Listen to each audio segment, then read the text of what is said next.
Hello friends! Welcome back to Get Your Play Online. My name is Carly and today we're going to be reading one of my favorite books from when I was a kid, which is called A Bad Case of Stripes. So go ahead and get comfy, get cozy, grab your book if you have it. If not, then feel free to read along with me. I have a cozy blanket here, so I'm ready to get started. So we're going to dive right into our book. So our title of our book, as I said, is A Bad Case of Stripes. And this book is by David Shannon. And so since David Shannon's on here, he is the author of our book, so that means he wrote it. But since it's only his name, that also means he is the illustrator. So David Shannon did all of the writing, but our illustrator is also someone who draws all of our amazing pictures. And so all of the pictures in here were also made by David. So pretty cool. So we're going to go ahead and turn our cover. Our first page is just blank. Alright, so here we have our first page of the book. Once again with just our title and our author illustrator name. And so it says A Bad Case of Stripes. And you'll notice how they're rainbow stripes, just like our friend on the front had. And then there's these little bean looking things. So we'll have to learn more about those as we go on. So the thing I want to tell you before we get started is that this girl on the cover, her name is Camila. And Camila is our main character of our story. And so as we read, we will learn more about Camila and how these stripes happen. And we will learn more about, like I said, where these little beans come into play. So we will go ahead and get started with our first page. So, Camila Cream loved lima beans, but she never ate them. All of her friends hated lima beans, and she wanted to fit in.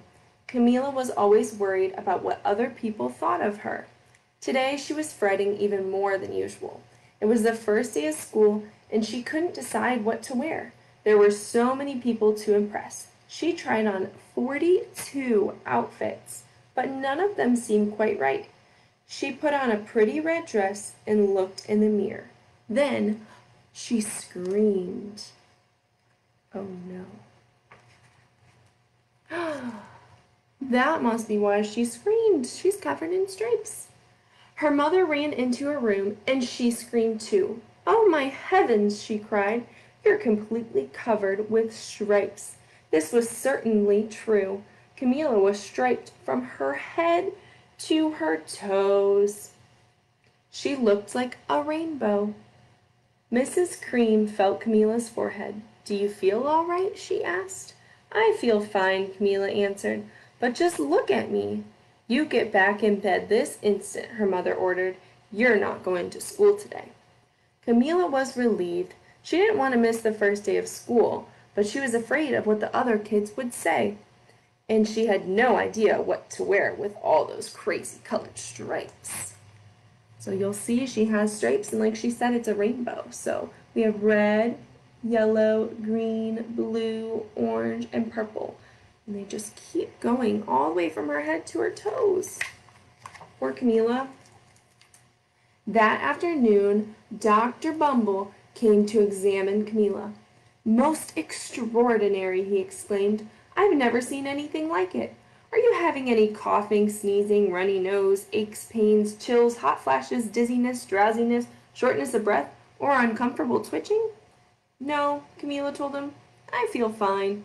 Well then, Dr. Bumble said, turning to Mrs. Cream, I don't see any reason why she shouldn't go to school tomorrow. Here's some ointment that should help clear up those stripes in a few days. If it doesn't, you know where to reach me. And off he went. The next day was a disaster.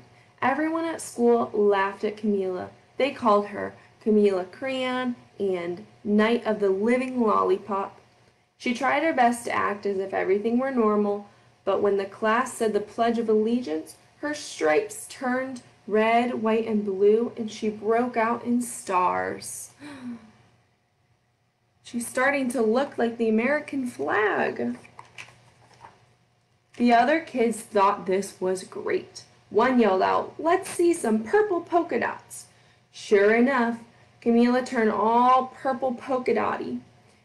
Someone else shouted, "Checkerboard!" and a pattern of squares covered her skin. Soon everyone was calling out different shapes and colors, and poor Camila was changing faster than you can change channels on a TV. So now she's turning all different things. That night, Mr. Harms, the school principal, called. "I'm sorry, Mrs. Cream," he said. "I'm going to have to ask you to keep Camila home from school.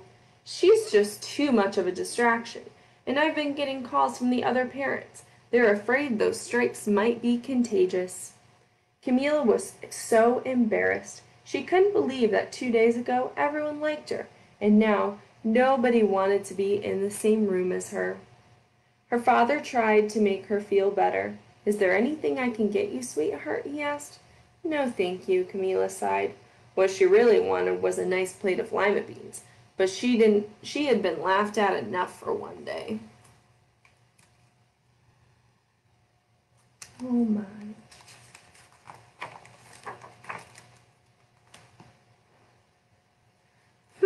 Well, yes, I see," Dr. Bumble mumbled when Mr. Cream phoned the next day.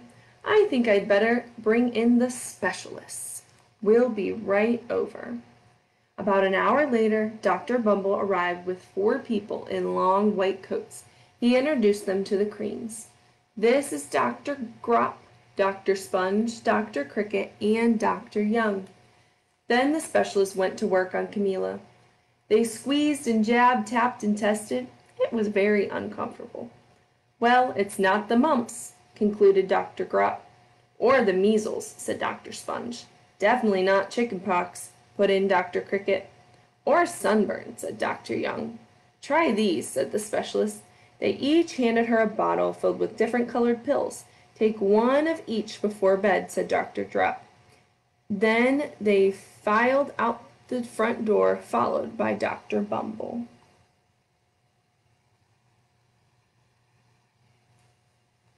Well, hopefully that medicine helps. We'll have to see. Oh no. That night, Camila took her medicine. It was awful. When she woke up the next morning, she did feel different. But when she got dressed, her clothes didn't fit right. She looked in the mirror, and there, staring back at her, was a giant, multicolored pill with her face on it. Camila turned into the medicine that she took. That is not good. Dr. Bumble rushed over as soon as Mrs. Cream called, but this time, instead of specialists, he brought the experts. Dr. Gord and Mr. Mellon were the finest scientific minds in the land. Once again, Camila was poked and prodded, looked at and listened to. The experts wrote down lots of numbers, then huddled together and whispered. Dr. Gord finally spoke. "It might be a virus," he announced with authority. Suddenly, fuzzy little virus balls appeared all over Camila. "Or possibly some sort of bacteria," said Mr. Mellon. Out plopped squiggly little bacteria tails. "Or it could be a fungus," added Dr. Gord. Instantly, Camila was covered with different colored fungus blotches. The experts looked at Camila, then looked at each other. "We need to go over these numbers again back at the lab," Dr. Gord explained. "We'll call you when we know something." But the experts didn't have a clue, much less a cure. Oh no. By now, the TV news had found out about Camila. Reports from every channel were outside her house, telling the story of the bizarre case of the incredible changing kid. Soon, a huge crowd was camped out on the front lawn. Her house is getting pretty busy out there with all the news people knocking on her door and driving around her neighborhood. Oh my, look at her now.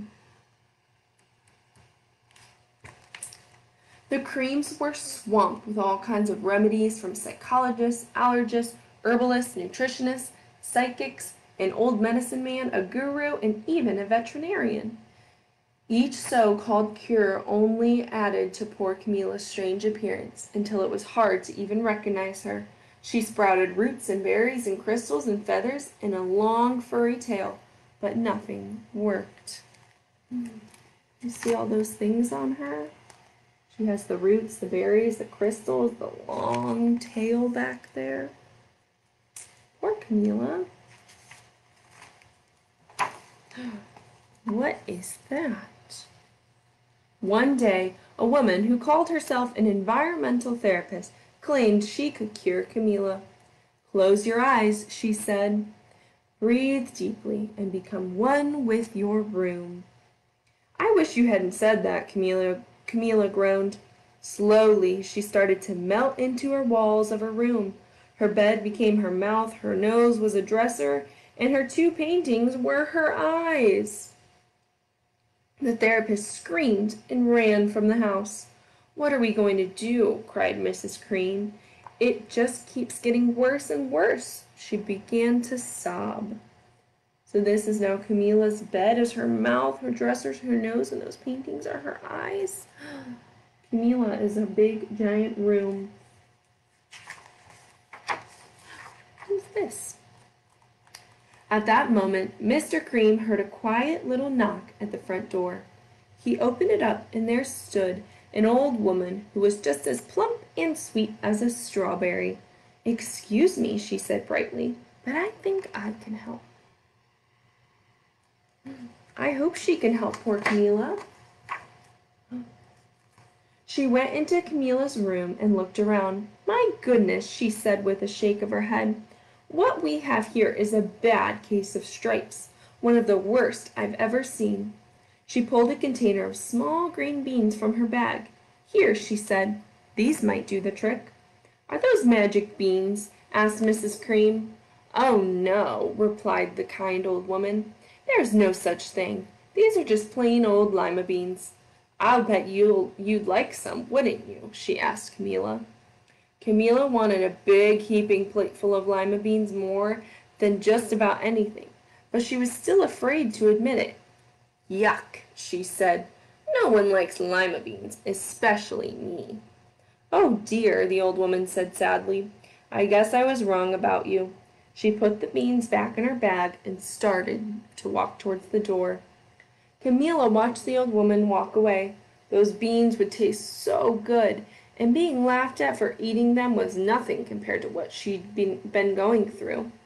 She finally couldn't stand it.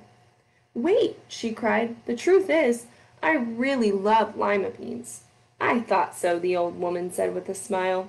She took a handful of beans and popped them into Camilla's mouth. "Mmm," said Camilla. There she is, giving her those beans. And what happens? That looks like Camilla is back to herself. Suddenly, the branches, feathers, and squiggly tails began to disappear. Then the whole room swirled around her. When it stopped, there stood Camilla, and everything was back to normal. "I'm cured," she shouted. "Yes," said the old woman. "I knew the real you was in there somewhere." She patted Camilla on the head. Then she went outside and vanished into the crowd.